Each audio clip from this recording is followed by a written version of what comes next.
Bonjour à toutes et à tous. On va maintenant s'intéresser au test statistique qui va nous permettre de tester l'indépendance entre une variable quantitative comme l'âge et une variable catégorielle comme notre variable maladie qui est également notre variable d'intérêt. Alors si on redescend dans le résultat, on avait calculé des moyennes conditionnelles pour la variable âge et pour la variable maladie. Donc on va réafficher les résultats.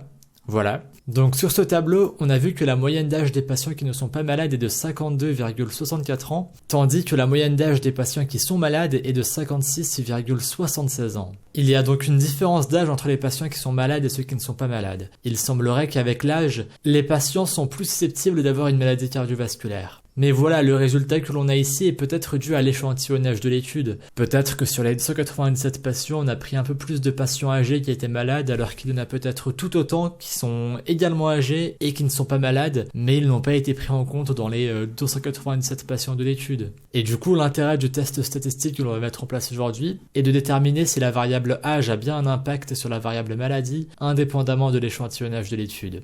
Donc pour cela, on va appliquer ce que l'on appelle le test de Mann-Whitney.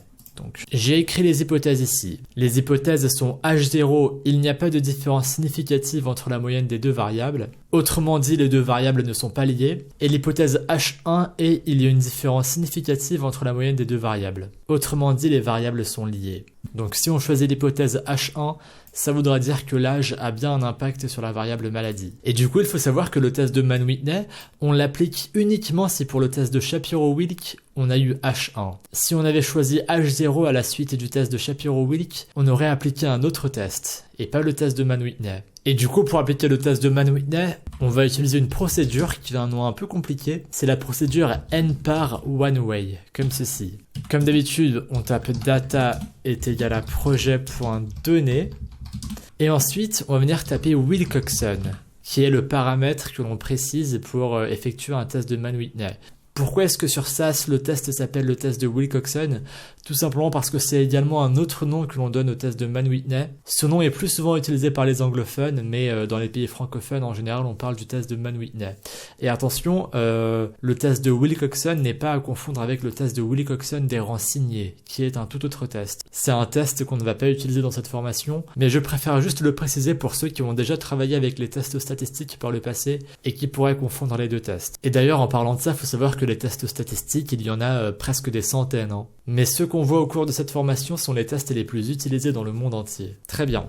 Donc, on n'oublie pas le point-virgule. Ensuite, on va venir taper le paramètre classe, où là, on va mettre notre variable d'intérêt, donc maladie.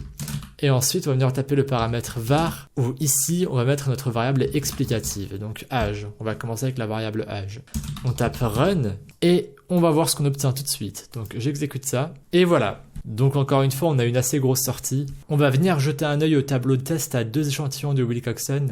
Et la p-value se trouve sur la troisième colonne, ici. On peut voir que la p-value est inférieure encore une fois à 0,0001. Par conséquent, on choisit l'hypothèse H1 qui dit qu'il y a une différence significative entre la moyenne des deux variables. Autrement dit, la variable âge a une influence significative sur la variable maladie. Donc plus un patient est âgé, plus il a des chances de développer une maladie cardiovasculaire. On va ajouter nos titres encore une fois, on fait ça rapidement. Titre, hop.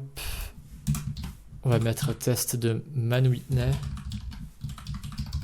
pour les variables. Et là, je vais modifier avec une macro que l'on va créer. Donc, on vient taper macro Mann-Whitney. Hop. On ouvre des parenthèses. On va remettre nos paramètres variable intérêt et variable explicative. Comme ceci. On remplace ensuite variable intérêt. Enfin, on remplace maladie par variable intérêt. Et on remplace âge par variable explicative. Hop, voilà. Et ensuite, on fait pareil avec le titre, variable intérêt. Voilà, très bien. On vient ensuite appliquer la macro. Donc, je fais un petit copier-coller dans notre code. Hop, voilà. Et je viens taper du coup maladie, puis âge. Et je vais reproduire le test pour les variables tension et cholestérol. Hop, tension et cholestérol. Donc pour âge, on a conservé l'hypothèse H1. Je vais le noter ici pour ne pas l'oublier. Voilà. Je n'oublie pas aussi de mettre le pourcentage MEND, sinon ça ne va pas fonctionner. Donc on met bien le pourcentage MEND à la fin de toutes les macros. Je vais tout réexécuter de A à Z pour être sûr qu'on n'ait pas d'erreur. On descend tout en bas et du coup on a bien nos résultats pour les 3 variables. Donc on peut voir que pour la variable tension, on a une p-value de 0,0235. Une p-value qui est donc encore une fois inférieure à 0,05. Par conséquent, la variable tension exerce bien une influence sur la variable maladie. D'ailleurs, à titre d'information, on peut voir juste en dessous qu'on a un petit tableau nommé test de Kruskal-Wallis. C'est en fait un autre test statistique assez similaire au test de Mann-Whitney, mais que l'on fait lorsqu'on a plus de 2 échantillons, ce qui n'est pas notre cas actuellement. Nous on fait le test pour seulement 2 échantillons actuellement. Enfin bref, du coup pour la variable tension, on conserve l'hypothèse H1.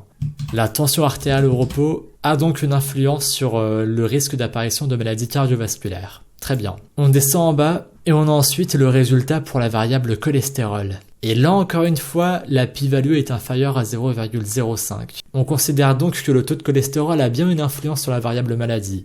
Ce résultat est en soi assez compréhensible puisque si vous vous souvenez bien, quand on avait calculé les moyennes conditionnelles, donc entre la variable maladie et la variable cholestérol, on avait vu qu'il y avait quand même de grosses différences au niveau du taux de cholestérol entre les patients malades et ceux qui ne sont pas malades. Et donc le test de Mann-Whitney vient appuyer le fait que le cholestérol a bien une influence sur la variable maladie indépendamment de l'échantillonnage de l'étude. Donc on vient taper ici H1. Voilà. On a donc testé la dépendance de nos variables quand on est en présence d'une variable catégorielle et d'une variable quantitative. On a vu du coup que les variables âge, tension et cholestérol ont toutes les 3 une influence significative sur la variable maladie. Je voulais vraiment vous faire cette vidéo sur le test de Mann-Whitney parce que c'est du coup un test qui est également très utilisé, qui est très intéressant et qui est en plus simple à appliquer. Dans beaucoup de projets de data science où on cherche à analyser la dépendance entre les variables, on utilise souvent ce genre de test. D'où le fait que je voulais vraiment vous montrer comment ça marche. Voilà. C'était donc tout pour cette vidéo. Si celle-ci vous a plu, n'hésitez pas à laisser une petite note ainsi qu'un commentaire sur le cours.